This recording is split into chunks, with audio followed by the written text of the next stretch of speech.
দক্ষিণ এশিয়ার সামরিক সমীকরণ মুহূর্তেই বদলে যেতে চলেছে।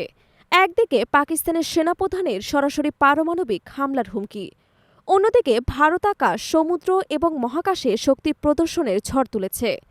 তবে প্রশ্ন এখন একটাই, এই দৌড় কি আমাদের নিয়ে যাচ্ছে নতুন এক শীতল যুদ্ধের যুগে? প্রথমেই আসি পাকিস্তান থেকে আসা চাঞ্চল্যকর হুমকিতে। মার্কিন যুক্তরাষ্ট্রের এক গোপন বৈঠকে পাকিস্তানের সেনাপ্রধান ফিল্ড মার্শাল আসিফ মনির ঘোষণা দেন, যদি ভারতের সঙ্গে যুদ্ধের সময় পাকিস্তান অস্তিত্ব সংকটে পড়ে তবে পারমাণবিক হামলা চালানো হবে।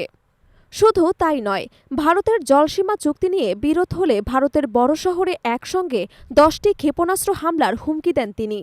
আরও অবাক করার বিষয় হল, প্রকাশ্যে ভারতের শিল্পপতি মুকেশ আম্বানির ছবি দেখিয়ে অর্থনৈতিক সম্পদে হামলার ইঙ্গিত দেন। দক্ষিণ এশিয়ার আকাশে কি তাহলে নিউক্লিয়ার ডিপ্লোমেসির শেষ ঘণ্টা বেজেই গেল? পাকিস্তানের এই আগ্রাসী হুমকির মাত্র কয়েকদিনের মধ্যে ভারত দেখালো তার পাল্টা দাপট। 20 এবং 21 আগস্ট বঙ্গোপসাগরে ভারত পরীক্ষা করবে 1560 কিলোমিটার পাল্লার ক্ষেপণাস্ত্র। এই পাল্লা পাকিস্তান তো বটেই, চীন, বাংলাদেশ, মিয়ানমার, থাইল্যান্ড, মালয়েশিয়া, এমনকি ভিয়েতনাম এবং ইন্দোনেশিয়ার সুমাত্রা দ্বীপ পর্যন্ত পৌঁছাতে সক্ষম। এর ফলে দক্ষিণ পূর্ব এশিয়ার ভূ রাজনীতিতে ভারতের প্রভাব বহুগুণ বৃদ্ধি পাবে। সমুদ্রের দিকেও ভারতের শক্তি প্রদর্শন অব্যাহত।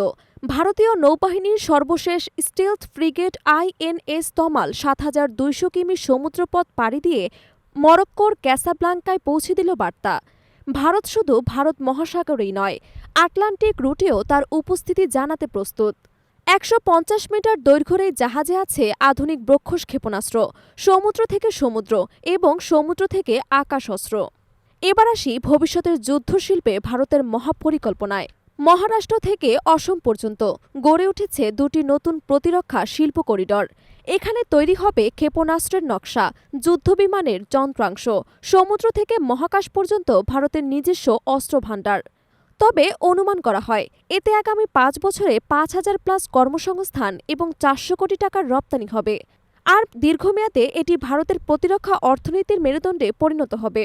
ভারতীয় নৌবাহিনীর আরেক শক্তিশালী সংযোজন নীলগিরি শ্রেণীর স্টিলথ ফ্রিগেট উদয়গিরি।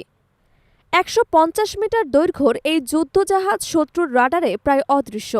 সজ্জিত BrahMos supersonic missile, Barak 8 air defence system এবং উন্নত সেন্সর প্রযুক্তি। আকাশে এবং মহাকাশেও ভারত গড়েছে নতুন প্রতিরক্ষা দুর্গ। 35,786 কিমি উচ্চতায় বসবে ইলেকট্রনিক ইন্টেলিজেন্স স্যাটেলাইট এবং মিসাইল ওয়ার্নিং স্যাটেলাইট, যা ব্যালিস্টিক এবং হাইপারসোনিক ক্ষেপণাস্ত্র উৎক্ষেপণের কয়েক মিনিট আগে সতর্ক করবে। কার্যকর হলে দক্ষিণ এশিয়া থেকে পুরো ভারত মহাসাগরীয় অঞ্চলের আকাশপথ নিরাপদ থাকবে। বিমান বাহিনীতে শুরু হয়েছে প্রযুক্তি বিপ্লব। তেজাস MK2 বিমানের জন্য এসেছে wide angle holographic head up display, যা পাইলটের চোখের সামনে রিয়েল টাইম ডেটা দেখাবে। ভারত অতিরিক্ত রাফায়েল কেনার পথে এবং 100+ মাল্টিরোল ফাইটার কেনার পরিকল্পনাও করছে। পাশাপাশি 3টি স্কোয়াড্রনের জন্য 5ম প্রজন্মের যুদ্ধবিমান কেনার দাবিও জোরালো। দেশীয় প্রযুক্তিতে তৈরি হচ্ছে 87টি কমব্যাট এবং নজরদারি ড্রোন, সম্পূর্ণ ভারতীয় নকশা এবং এর উপাদানেও। এগুলো শুধু নজরদারি নয়, আক্রমণাত্মক মিশনেও সমান সক্ষম। সবশেষে আসছে হিউম্যান মেশিন কমব্যাট সিস্টেম, যেখানে এক পাইলটের পাশে উঠবে একাধিক স্বয়ংক্রিয় যুদ্ধ ড্রোন, সমন্বিত মিশনে শত্রুর ওপর পাল্টা আঘাত হানবে। পাকিস্তানের পারমাণবিক হুমকি, ভারতের পাল্টা সক্ষমতা আর এশিয়ার দ্রুত বদলে যাওয়া সামরিক চেহারা, সব মিলিয়ে পরিস্থিতি যেন নতুন এক সামরিক দৌড়ের ইঙ্গিত দিচ্ছে। তবে প্রশ্ন একটাই, এই যুদ্ধের শেষ কোথায়?